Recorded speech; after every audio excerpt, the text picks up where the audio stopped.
누리고 꼭꼭 물을 주었죠. 하나, 둘, 셋. 안녕하십니까. 저는 1, 2주차를 발표하게 될 서규리. 저는 3, 4주차를 발표하게 될 신수민. 저는 5, 6주차를 발표하게 될 서지민. 저는 7, 8주차를 발표하게 될 신지향. 저는 90주차를 발표하게 될 신명주입니다. 성신 이서입니다. 1주차 텃밭 만들기 진행 방식 회의에 대해 발표하겠습니다. 어린이집에 텃밭이 있으면 좋을 것 같다는 원장님의 말씀에 따라 계명문화대학교 부설 어린이집에 텃밭을 만들어 주기로 결정한 후 텃밭 만들기 진행을 위해 팀원들이 모여 회의를 진행했습니다. 회의를 통해 텃밭을 만들 장소를 결정하기 위한 조건으로 첫째, 다양한 작물을 심을 수 있는 충분한 공간, 둘째, 아이들의 놀이에 방해되지 않는 위치를 고려하기로 하였습니다. 작물의 종류는 햇빛이 잘 들지 않아도 잘 자랄 수 있는 조건 및 아이들이 일상생활에서도 쉽게 접해볼 수 있는 작물로 구성하여 배추, 상추, 무, 부추를 심어보기로 하였습니다. 2주차 모종 심을 텃밭 확인 및 모종 구입에 대해 발표하겠습니다. 회의를 통해 결정한 조건에 부합하는 장소를 찾기 위해 어린이집 화단을 둘러보고 작물이 잘 자랄 수 있는 적절한 장소를 선정하였습니다. 씨앗을 심기엔 시기가 늦어 모종을 심기로 결정하고 팀원들과 함께 모종 판매처에 방문하여 아이들과 함께 키울 수 있는 작물을 구매하였습니다. 3주차 텃밭 울타리 치기 및 모종 심기에 대해서 발표하겠습니다. 텃밭을 만들기 위하여 울타리를 먼저 치고 역할을 나누어 삽과 모종삽을 이용하여 흙을 부드럽게 만들기 위해 흙을 갈았습니다. 저기 유독 모기가 많아서 다리에 모기가 정말 많이 물렸던 기억이 납니다. 그리고 부드럽게 만든 흙을 모종을 심을 수 있도록 흙을 쌓은 후 발로 밟아 두렁이 형태를 만들었습니다. 4주차 태풍으로 인해 훼손된 텃밭 보수 작업에 대해서 발표하겠습니다. 태풍 하이눈과 말삭의 영향으로 두렁이 형태가 훼손된 것을 보실 수 있습니다. 그래서 심어놓은 모종까지 빗물에 떠내려간 상황으로 인해 훼손된 텃밭을 보수하기 위해서 딱딱해진 땅을 부드럽게 만들기 위해 흙을 퍼내는 작업을 했고 부드럽게 흙을 만들어 두렁의 형태가 완전해지게끔 다듬어 주었습니다. 5주차 태풍으로 인해 훼손된 텃밭의 모종 추가 심기에 대해 설명하겠습니다. 태풍으로 인해 훼손된 모종들의 상태를 꼼꼼히 살피며 상태가 좋지 않은 모종들을 솎아내고 훼손되고 떠내려간 곳의 모종을 추가적으로 심어주었습니다. 6주차 유아와 함께할 활동에 대한 회의에 대해 설명하겠습니다. 유아들과 함께할 수 있는 활동에는 어떤 것들이 있는지 팀원들과 모여 회의를 통해 이야기를 나누어 보았고 팻말 만들기, 예쁜 말 적어주기, 요리하기 등 다양한 의견을 모았습니다.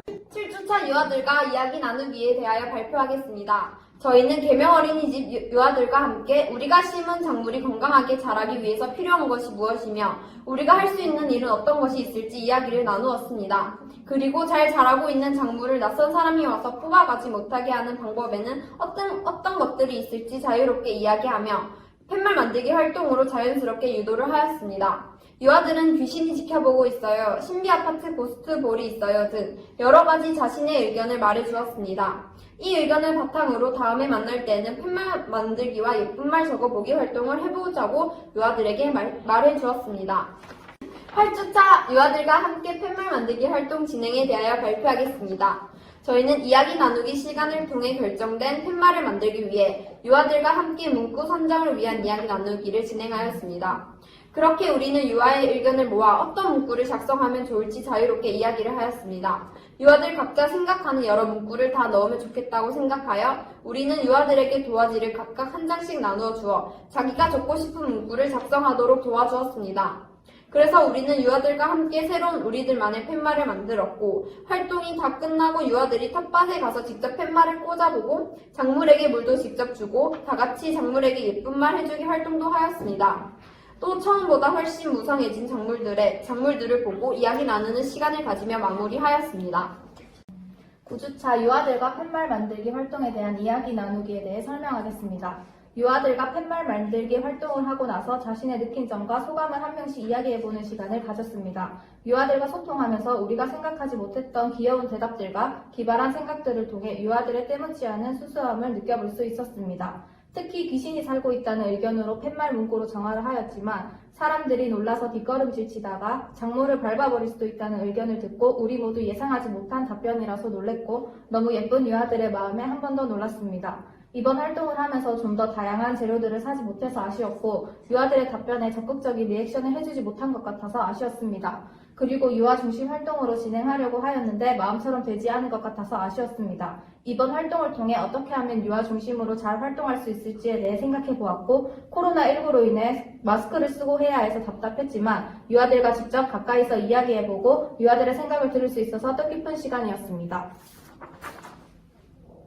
10주차 프로그램에 대한 소감 말하기에 대해 설명하겠습니다. 활동을 마무리하기 위해 팀원들과 함께 이번 프로젝트에 대한 소감을 이야기해보는 시간을 가졌습니다. 처음에는 어떻게 시작해야 할지 막막하였지만 주변에서 도움을 많이 주셨고 작물을 심으면서도 걱정을 많이 하였는데 울타리도 직접 쳐보고 밭도 갈아보고 모종도 심어보니까 점점 재밌어지고 작물이 마치 내 자식인 것 마냥 걱정하고 시간 날 때마다 지켜보고 지난주보다 더 자랐으면 뿌듯하였습니다. 작물이 우리의 마음을 읽었는지 무럭무럭 잘 자라주어서 정말 고마웠습니다. 이 프로그램은 유아들뿐만 아니라 우리에게도 많은 도움이 많이 되었습니다. 작물 하나 키우는데 많은 수고와 시간이 든다는 것을 몸소 체험하니 앞으로 음식을 먹을 때 감사한 마음을 가지고 편식하지 말아야겠다고 생각하였습니다. 마지막 활동이 요리하기였는데 아직 작물들이 다 자라지 못해서 유아들과 함께 만들어보지 못한 것이 참 아쉬웠습니다. 코로나19로 인해 유아들과 만나는 횟수가 적어서 아쉬웠지만 마지막으로 유아들과 한 활동은 앞으로 현장을 나가고 실습을 할 때 정말 큰 도움이 될 것 같습니다. 처음이라 유아들과 활동할 때 매끄럽게 진행하지 못해서 아쉬웠지만 이번 활동을 계기로 더 발전하고 내가 부족했던 경험, 순간을 떠올리면서 더 나아지는 나 자신이 되어야겠다고 생각했습니다. 9월 2일 1일차는 텃밭에 울타리를 치고 사온 모종을 텃밭에다 심은 날입니다. 9월 9일 일주일 경과 후에 많은 비와 태풍으로 인해 모종이 훼손되고 떠내려가 다시 추가로 모종을 심었습니다. 9월 16일 2주와 9월 23일 3주가 경과되었을 때 모종이 자리를 잡고 조금씩 크고 있었습니다. 추석이 지나고 10월 7일 5주 경과 후 10월 14일 6주 경과 후엔 추석이 지나고 햇빛이 많이 들고 날씨도 좋아서 무럭무럭 잘 자라고 있습니다. 9월 21일 7주 10월 28일 8주 경과 후에는 일주일 만에 육안으로 보기에도 티가 많이 날 정도로 많이 자랐습니다. 11월 10일 10주, 11월 23일 12주 경과 후에는 10주가 되니 크고 무성하게 배추 상추부가 잘 자랐고 12주에는 최근에 가서 확인해보니 아주 튼실한 배추가 되었습니다. 하룻밤 이틀밤 싹이 났어요. 지금까지 발표를 마치겠습니다. 감사합니다.